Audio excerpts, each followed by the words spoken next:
윤석열 국정원의 광범위한 불법 민간인 사찰, 윤석열은 이미 다 알고 있었습니다. 명백한 불법 행위는 철저한 수사로 밝혀 단죄해야 합니다. 안녕하십니까. 서울 구로을 더불어민주당 국회의원, 국회정보위 소속 윤건영 의원입니다. 저는 어제에 이어 오늘 윤석열 국정원의 불법적인 민간인 사찰 행위를 국민 여러분께 알리기 위해 이 자리에 섰습니다. 최근 저는 윤석열 국정원이 광범위한 민간인 사찰을 해왔다는 정황을 접하고 여러 방법을 동원하여 그 실체를 확인해 왔습니다. 그 결과 윤석열 정부에서 정치인을 포함한 광범위한 민간인 사찰이 이루어졌고 심지어 그 결과가 대통령까지 보고되었음을 확인했습니다. 2024년 총선을 앞두고 별도 조직까지 만들어 매주 정기적으로 용산 대통령실에 일종의 사찰 보고서를 보고했습니다. 이는 명백한 불법이며 범죄 행위입니다. 문재인 정부 시절의 국정원 국내정보 수집 폐지와 국정원법 개정을 통한 대공수사권 이관에도 불구하고 윤석열 국정원이 현행법조차 어기면서 일상적으로 민간인을 사찰한 것은 대단히 충격적인 일입니다. 특히 소위 사찰 명분이 안보위의 세력, 윤석열의 표현에 의하면 반국가 세력이라는 점에서 이런 행위들이 12.3 불법 내란의 배경이었을 수 있다는 생각에까지 미치면 끔찍하기 이를 데가 없습니다. 윤석열 국정원의 민간인 사찰 실태를 지금부터 자세하게 국민 여러분께 말씀드리겠습니다. 첫째, 2024년 1월 윤석열 국정원은 민간인 사찰을 위한 별도 조직을 만들었습니다. 2024년 1월 3일 당시 국정원은 윤석열에게 북영향력 공작 차단을 위한 특별 대응 TF 운영 추적 계획을 보고합니다. 보고 이후 TF는 안보조사 담당 부서 등 4개 부서 합동으로 구성되었고 공식 명칭은 북한 영향력 공작 대응 TF였습니다. 둘째, TF의 보고 계통은 대통령실 안보실 김태호 차장이었고 총 16번에 걸쳐 보고되었습니다. 보고서는 주간 단위로 작성되었고 매주 실물로 김태호 차장에게 전달되었습니다. 당연히 윤석열에게 보고되었을 걸로 추정합니다. 셋째, 사찰 보고서는 매주 같은 패턴으로 작성되었는데 그 내용이 가히 충격적입니다. 북대납 영향력 공작 동향이라는 제목 아래 보고서가 작성되었는데 그 중 마지막 부분이 국내 추종 실태 활동 추정 및 대응 조치 항목이었습니다.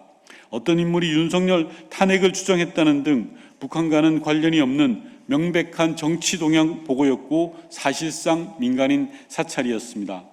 윤석열 국정원이 무려 20년 전으로 퇴보한 행태를 보인 것입니다.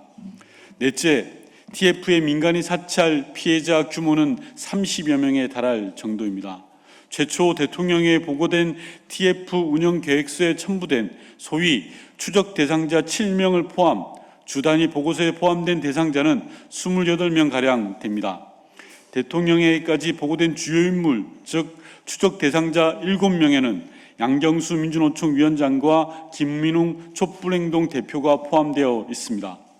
쉽게 말해 겉으로는 북한 영향력 공작 대상자들이라 포장했지만 실제로는 윤석열 정부에 대한 비판하고 정책에 반대 목소리를 내는 민주 진보 인사들에 대한 사찰인 것이었습니다. 다섯째, 윤석열 국정원은 출처간 불분명한 첩보를 근거로 정치인과 종교인에 대한 사찰까지 진행하고 그 결과를 윤석열에게 보고했습니다. 정치인 중에 대표적인 사례는 이미 공개된 진성준 의원입니다. 진성준 의원 이외에도 현역 의원을 대상으로 한 정치 사찰 사례는 더 있었습니다. 사찰의 근거가 된 첩보도 충분한 검증이 없었다는 것이 조태용 전 원장 시절의 자체 감사에서도 드러난 부분입니다. 또 한 사람의 피해자는 2023년 11월 열반하신 자승스님입니다.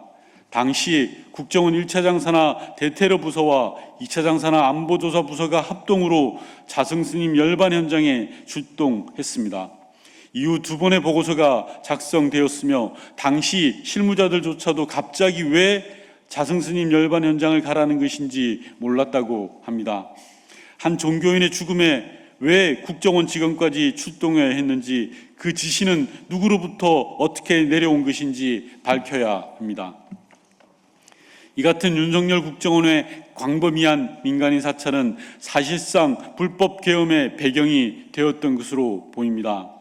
안보 위의 세력이라는 이름 아래 수백 명의 민간인을 사찰하여 동향을 보고하고, 총선 직전에는 심지어 별도 조직까지 만들어 특별 보고서를 작성 및 보고함으로써 국정원은 윤석열의 머릿속에 소위 반국가 세력이라는 단어의 씨앗을 심은 것입니다. 이제서야 윤석열이 어느 순간부터 공개적인 자리에서 반국가 세력이라는 말을 공경연히 내뱉고 불법 계엄이라는 충격적인 짓까지 벌이게 된 것이 짐작이 가실 것입니다. 그 배경에 윤석열 국정원이 벌인 무분별한 민간인 사찰이 있었다는 것은 국정원이 사실상 계엄의 발원지일 수도 있다는 생각마저 하게 합니다. 국민 여러분, 국가정보원은 대한민국의 안보를 담당하는 매우 중요한 정보기관입니다. 국익을 위해 자신의 목숨을 내놓고 헌신하는 곳이 바로 국정원입니다. 그런 국정원을 자기의 반대하는 세력에 뒷조사나 시키는 천박한 곳으로 전락시킨 이가 바로 불법 내란의 주범 윤석열입니다. 김대중, 노무현, 문재인의 세 차례 민주정부를 거치며 한 발 한 발 어렵게 만들어간 국정원 개혁이 윤석열의 등장으로 이렇게 하루아침에 모래성처럼 무너져 내렸다는 사실이 가슴 아픕니다. 다시 국정원 개혁을 시작해야 합니다. 개혁의 첫 단추는